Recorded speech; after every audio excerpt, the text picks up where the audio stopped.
I'm taking him as the next company president. Look, I've just picked up $1,000 for the property division. My best friend, Samantha, said this with an ugly sneer I had never seen before. I could tell she was utterly mocking me. Next to her, my husband Ben was grinning stupidly. These two had been betraying me all along through their affair.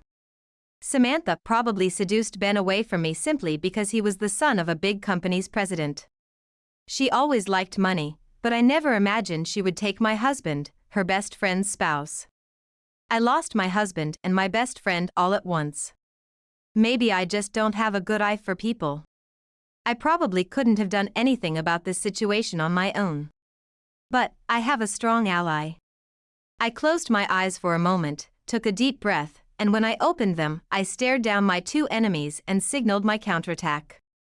My name is Kathy Anderson, a 45-year-old part-time working housewife.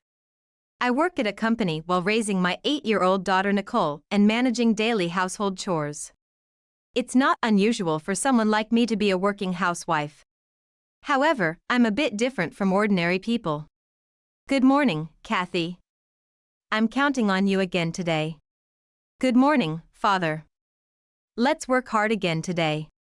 I work at a company owned by my father-in-law, who runs a medical device manufacturer with an annual turnover of $500 million. My husband Ben is his only son. I met Ben in college, and we started dating after he confessed his feelings for me. I lost my mother early, and my dad raised me alone. He was busy with work and didn't have much time for me. I like caring women like you, Kathy. After dating for a while, he told me this. It was well known among our college friends that Ben was the son of a big business owner. I never dreamed that I would end up marrying him. From the outside, it might seem like I had one big. However, my married life with Ben was anything but happy. Hey Ben, I want to start working. I married Ben right after graduating from college, but I was restless with too much free time. I could live without working, but coming from an ordinary family, that lifestyle didn't sit well with me. So I casually mentioned wanting to work, but you know, you're the wife of a big company's CEO's son. If someone like you starts working outside, won't it cause rumors that our company is in jeopardy? Be more aware. He said this with a disgusted look and didn't allow me to work. Before our marriage, Ben said he liked caring women. It turned out he meant women who would conveniently take care of him. After marriage, Ben treated me like a servant. I hated this situation, but my request to work was ignored. I spent my days increasingly sighing. You seem down lately. Father. One late night after work, my father-in-law saw me secretly feeling down in the corner of the living room and spoke to me. I inadvertently explained my situation to him. I see. I raised him alone, but I couldn't pay much attention to him. Maybe that's why he grew up to be somewhat selfish. I thought he was a bit too selfish, but I couldn't say that in front of my father-in-law. I gave a vague response, and my father-in-law laughed troubledly, then made a suggestion. If you don't mind, Kathy, would you like to work at our company? Really? Can I? When I expressed my joy, my father-in-law nodded with a smile. He said he would talk to Ben about it, so I gratefully accepted. After that, I worked at my father-in-law's company, got pregnant with Nicole, and gave birth safely. I had hoped that having a child would bring back the kind Ben I knew before, but unfortunately, that didn't happen. Ben continued to order me around as before. In addition to that, I was busy with childcare, work, and household chores, but this lifestyle suited me better than doing nothing. Despite being the son of a CEO, Ben barely worked and seemed complacent with his position. You're working so hard for nothing. What a waste of effort. He would regularly make such snide remarks while I was busy. Lately, I felt that Ben's attitude towards me was getting worse. My frustration was building up.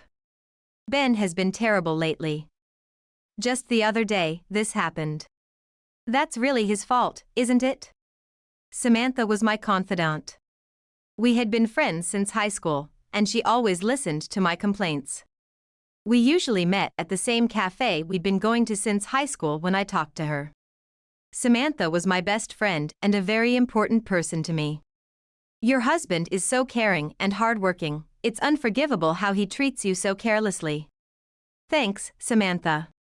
Seeing Samantha get angry on my behalf, I smiled wryly. While drinking her usual orange juice, Samantha continued. But you know, he's always been like that. Huh? Samantha, have you met Ben before?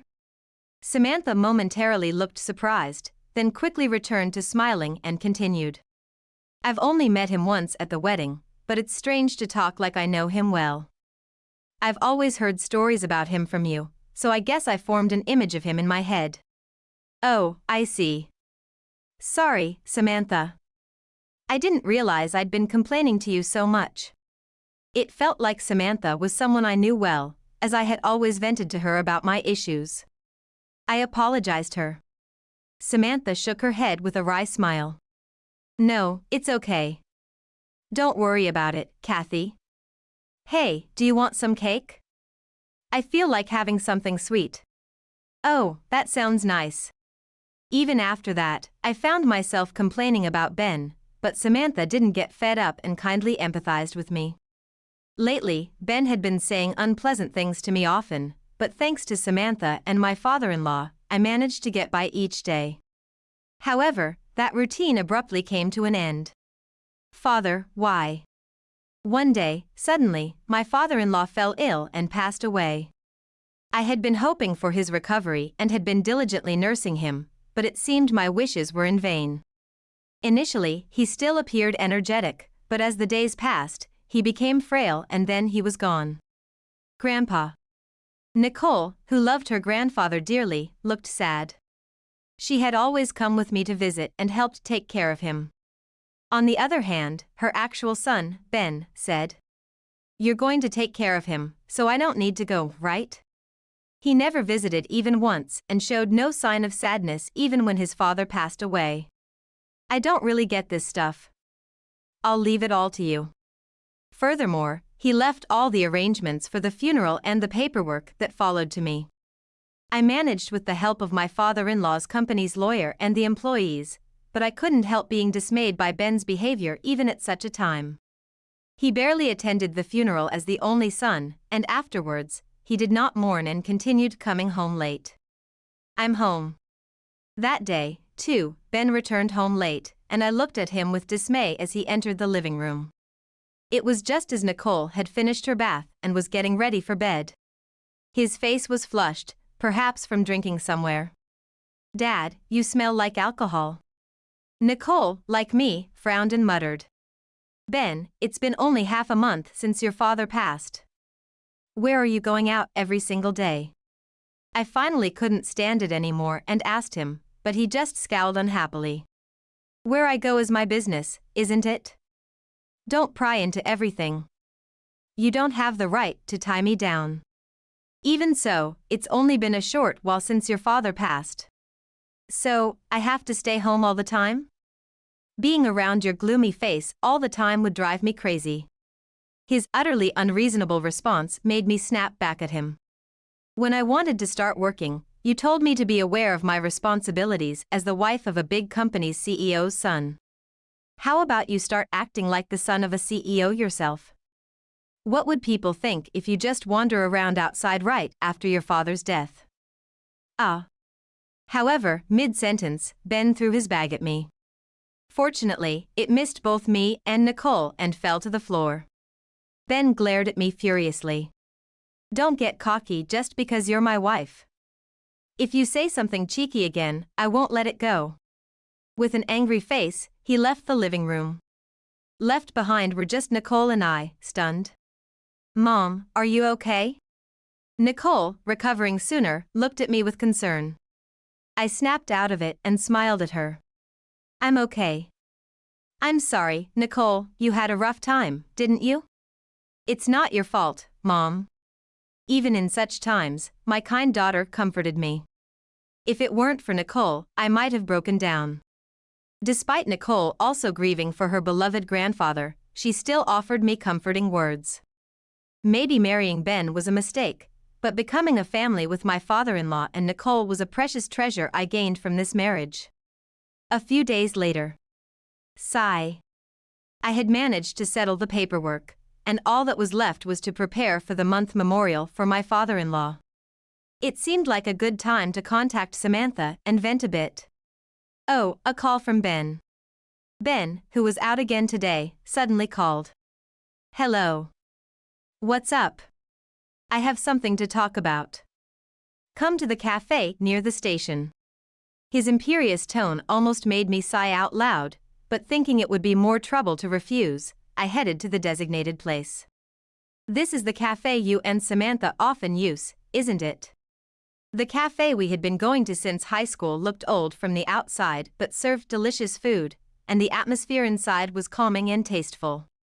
It was quite surprising that Flashy Ben knew this place, but as I entered, I was about to learn an astonishing fact. What?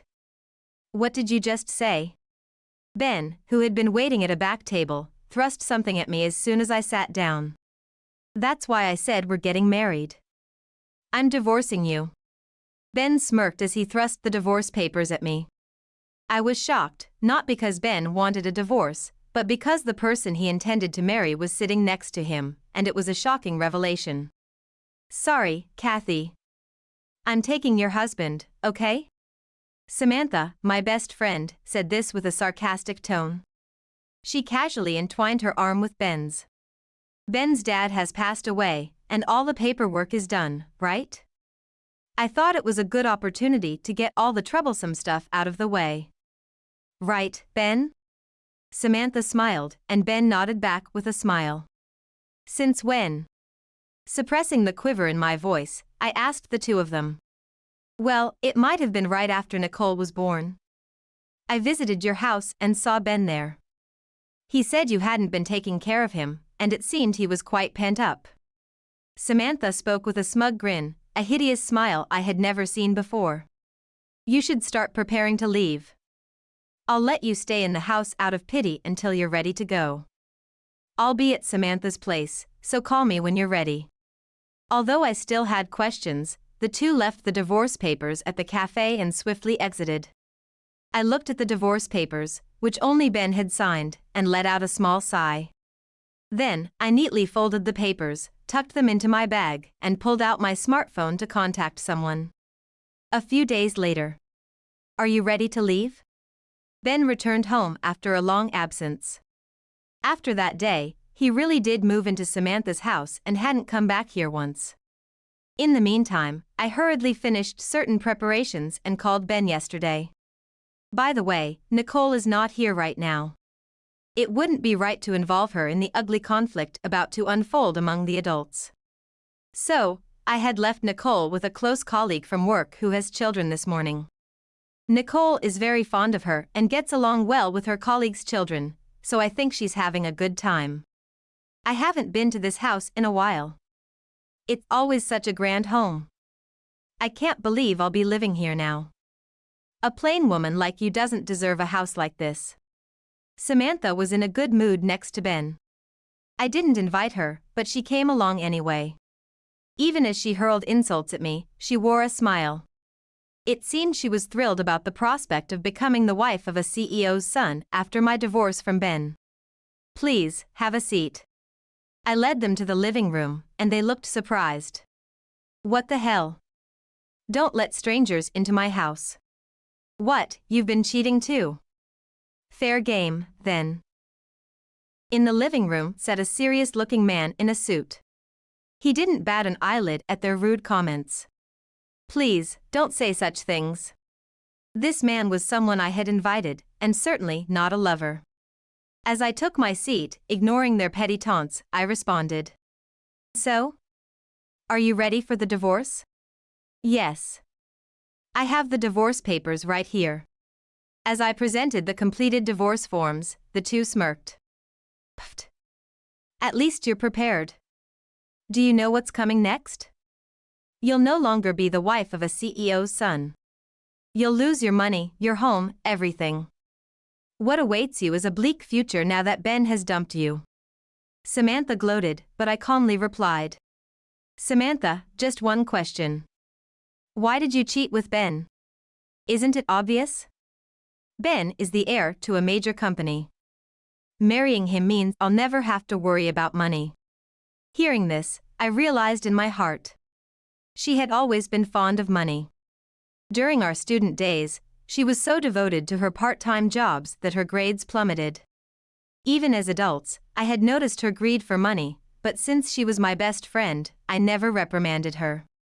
Looking back, maybe if I had spoken up then, things might not have come to this. But it was too late for anything now. Ben, having heard Samantha's words, shrugged exaggeratedly and wrapped his arm around her waist. Hey. You're after my money, aren't you? Oh, I do love you, too. Just as much as I love your money. Samantha laughed vulgarly and turned back to me. Then, as if taking out a wad of cash from her purse, she tossed it in front of me. I'm taking him as the next company president. Here, pick up $1,000 for the property division. You'll need it once you're divorced from him and have no money, so I'm generously giving you $1,000. What vulgar people! Their repugnant behavior made me grimace. As I pondered how to retort, the man in the suit next to me began to shake his shoulders. Then, suddenly, he burst into hearty laughter. What? Ben sounded deflated, and Samantha looked perplexed. Sorry. I couldn't help but laugh at how oblivious you are to your own situations. The man wiped tears from his eyes, pulled out a business card holder, and introduced himself while handing them his card. Pleased to meet you for the first time. I was counsel for the late President Anderson, Lawyer Hansen. A lawyer? Samantha's voice faltered. Clearly, she hadn't expected a lawyer to be present, and Ben's face was equally shocked. Then, Lawyer Hansen dropped a bombshell that almost made them jump out of their seats. You are Ben's mistress, Ms. Samantha Owen, was it? You seem to think that you'll be the next president's wife, but that's a huge misconception. The heir is actually the wife here. And he's unemployed. At Lawyer Hansen's words, their jaws dropped in disbelief, their faces stunned. Watching their expressions, I remembered something. When my father-in-law was still clear-headed in the hospital, he suddenly told me this. Kathy, divorce him after I'm gone.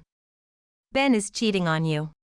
I was shocked by my father-in-law's words, but at the same time, it made sense.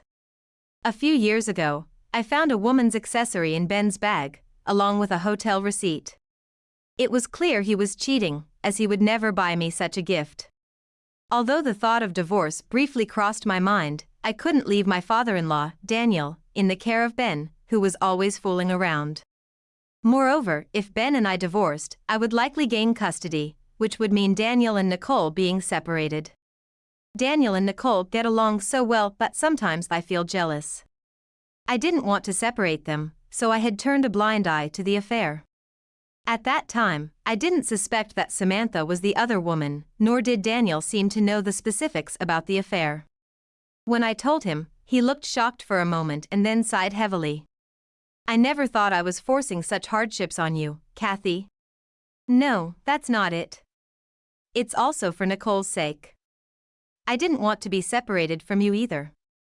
I love you just as much as Nicole does. Daniel, on the verge of tears, managed a smile. Then, with a determined look, he said something even more surprising. If you're willing, Kathy, I'd like to leave all my inheritance to you. What?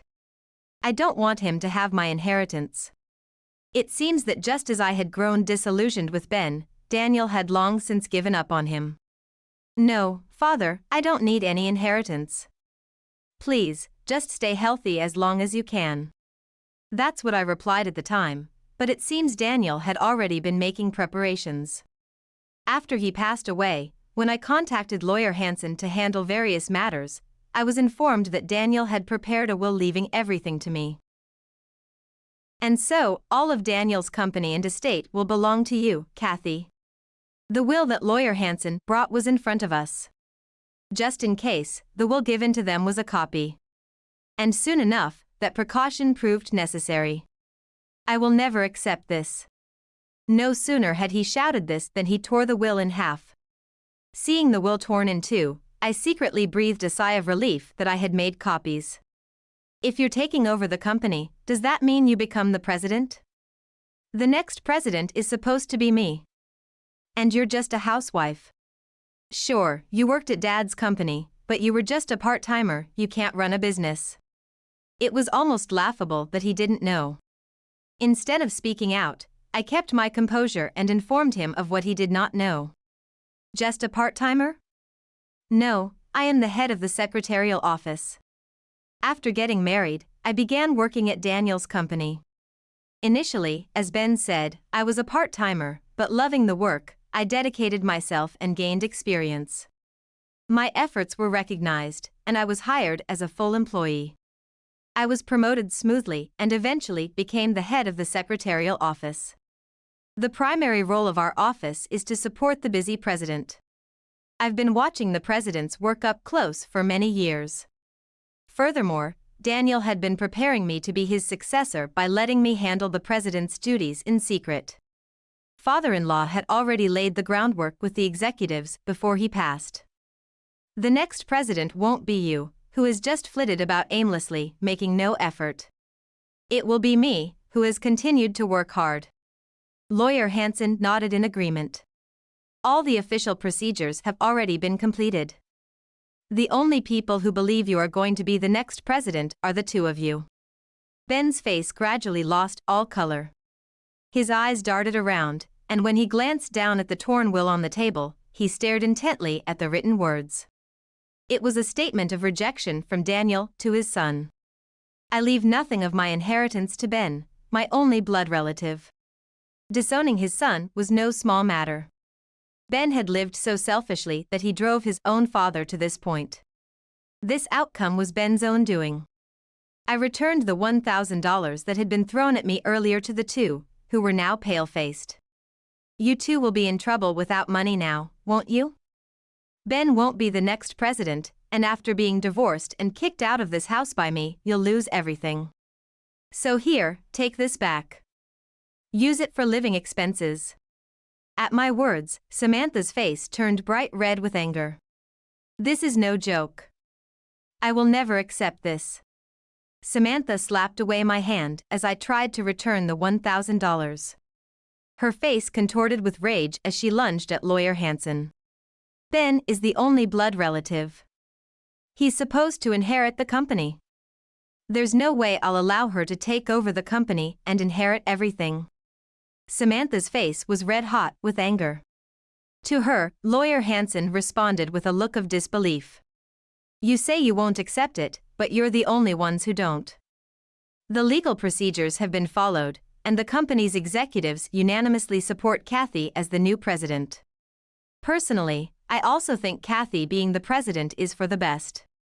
Lawyer Hansen glanced at Ben. I am also the company's legal advisor. Ben, have you ever met me?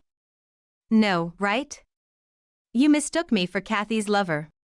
Lawyer Hansen let out a heavy sigh. If you had been serious about your duties as the next president, we would have met many times. You haven't done any training to be president. It's absurd to think you could be one. If that happened, the company Daniel left behind would be ruined. Such a big responsibility is impossible for an incompetent person like you. I'm not a business manager, but even I can see that. I was a bit startled by Lawyer Hansen's blunt words. Glancing at his face, I saw a trace of anger. Lawyer Hansen had owed a great deal to Daniel. When he was struggling after starting his law firm, Daniel had given him work to keep his business afloat. Later, Daniel appointed him as the company's legal advisor, and he always said he owed Daniel a great debt. The contempt Ben continued to show towards his father probably angered Lawyer Hansen. Now, with reality harshly laid out before him by Lawyer Hansen, Ben slumped weakly in his chair. His complexion went from pale to paper white. You.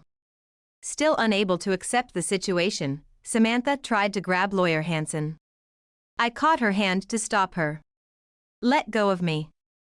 You can't even train your husband properly, you loser. Don't touch me. Instead of retaliating against her foul language, I simply stated the facts. If you harm this man even slightly, the company staff waiting outside will come running. What? When did they? For this meeting, the board members suggested having a third party present in case something unexpected happened. The company staff I had asked for help includes people who practice karate and judo, all skilled in their arts. After the two entered the house, I had them wait discreetly in front. Upon learning this, Samantha's face paled, and she quietly sat down. It seemed she realized she had no chance of winning. With their initial bravado gone, I decided to deliver the final blow. I will be suing you both for damages. Lawyer Hansen and I are already discussing this matter.